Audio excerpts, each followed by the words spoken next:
What's good, y'all? It's Lucky Luch here. Welcome back to my YouTube channel. Today I want to talk about my first watch purchase of 2026 and the most recent addition to my collection. I am a proud owner of the Baltic Herme Tique Tour in this beautiful brown dial.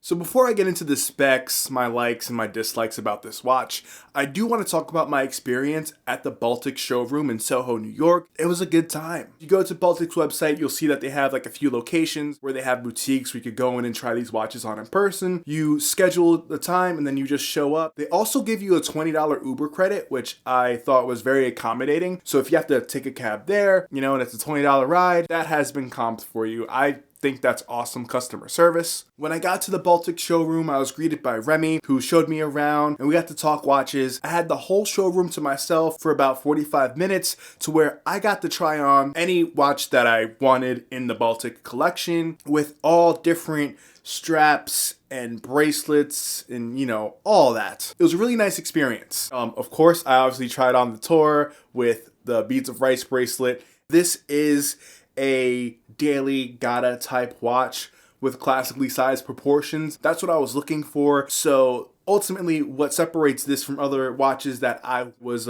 interested in is how does it feel on the wrist? Do I like the way this looks? The best way I can describe this watch is the P.S.T, which no, I'm not trying to whisper to you in a library or tell you a secret or spray paint. My overall feeling about this watch is that it is a pretty slim, stylish tool watch.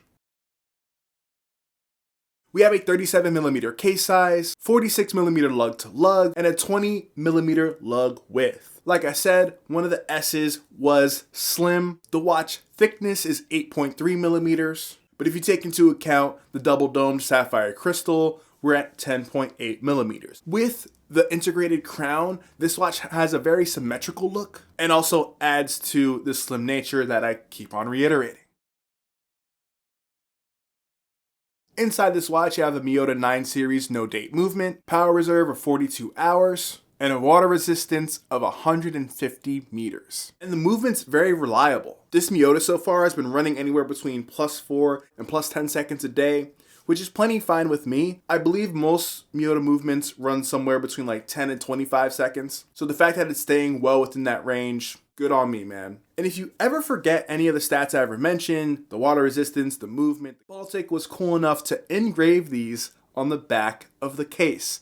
So you never have to worry about like forgetting the stats of your watch because they're located on the watch itself. Overall, I just feel like this watch has classic proportions and design language similar to that of an Omega Railmaster with the railroad style dial and the 36912 hour markers. It also has a little mix of an old school Seiko 5 with its small case size and integrated crown. So I know some watch collectors out there really care about lume, and I think one of the dopest parts of this pretty dial, the 36912, as well as the other hour markers and the little circles outside of the dial, are all 3D pieces of lume. So when you're outside, this thing is charging up. When you're inside, this thing gets super bright, highlighting the versatility of this watch. Yes, it works well in the daytime, slim on the wrist and relatively light overall. Also, it even glows when it's in the dark, making this probably like the coolest watch I've owned to date, along with some other models like my Citizen Zenshin or the Yama Urban Traveler.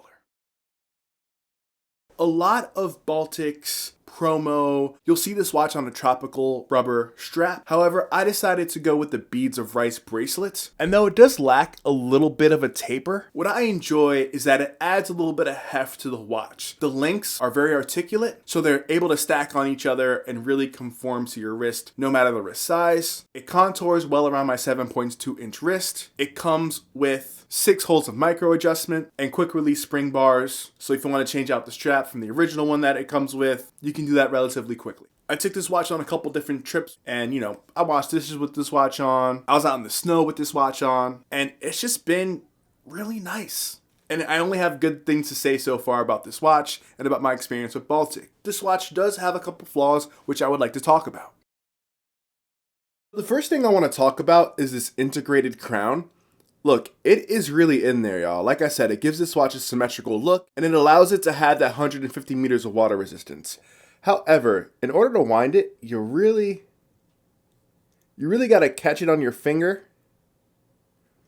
and it takes a while to start moving. So people just do the Seiko shuffle. Is that what it's called? The Seiko shake. For me, this is a non-factor, but I know for some people, if this is a rotational piece, if you're not wearing this watch every day, it might be a little bit of an inconvenience. And then also, when you poke the crown out, it's relatively easy to do, but it's not very far from the watch. So you still gotta, you still gotta use the back of your thumb or something here in order to get it through. Once again, I've had this watch for a good amount of time, so I'm able to play with it very easily. Might just take some getting used to. Once again, for me, this is not so much of a flaw, but a cool feature of the watch, but for some people, it might be a little bit of an inconvenience. Next up is the micro adjustment. Though I love that this watch has 6 holes of micro adjustment. Usually watches in this style, in this price range, from other independent and micro brands, they usually come with the toolless micro adjust, usually like a little latch mechanism or a button or something. This lacks that, though I'm able to get a perfect fit because I have screw and links and 6 holes here. However, a little button or a little latch adjustment would have been nice. Which brings me to the price. So I was looking at the Traxa Summitier. This watch retails for about $700. Islander Brookville retails for around $400 or so. And I believe the Laurier Falcon retails between $500 and $600. All have the Miyota 9 series, are all some type of 3, 6, 9, 12 dial business happening. And I'll have a micro adjust. If you buy this watch through Baltic's website, after import fees and whatever taxes and stuff goes on, it brings you to about $789. Like I mentioned earlier in this video, I had purchased this at a Baltic boutique here in New York. I paid around $763. I also used some credit card points, so this purchase felt like somewhere between $550 and $600. But if you toss that little factor to the side, this watch is still about $60 more or almost $90 more than the Traxa and significantly more than the Islander and the Falcon. So I would suggest try these watches on in person and see which one fits the best for you. Because that's ultimately what I did, and that's why I wound up with the Baltic. I've had this watch for about 6 weeks now.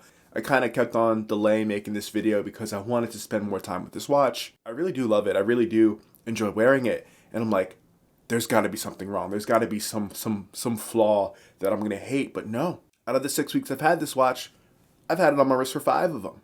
The only time I didn't is because I'm like, hey, I'm going on another adventure. Let me bring these watches. I've been wearing the Baltic way too much. Also, a New Year's resolution of mine was to wear more brown. So as you saw in the last part of the video, I was wearing a brown hat to match the brown dial. I have a lot of green and tan within my wardrobe, so I wanted to add some brown in there, and this definitely gets the job done. I just enjoy the feel of the bracelet. I love the legibility, and I really like the sweeping seconds hand of the Miyota movement. Yes, it doesn't have all the crazy specs as some of the other watches, but that's okay. So overall, I just care about the looks, the feel. The Miyota movement has been proven, so I really have nothing else to worry about. And I'm going to end the video here. Thank you guys so much for donating your time. My name is Lucky Luch. I post on this channel every Tuesday, and I talk about whatever I want. Let me know what's on your wrist. Have you tried on or owned the Baltic Herme Tique Tour? What do you think of it? What color did you get? Drop a comment below. We'll talk soon. Peace.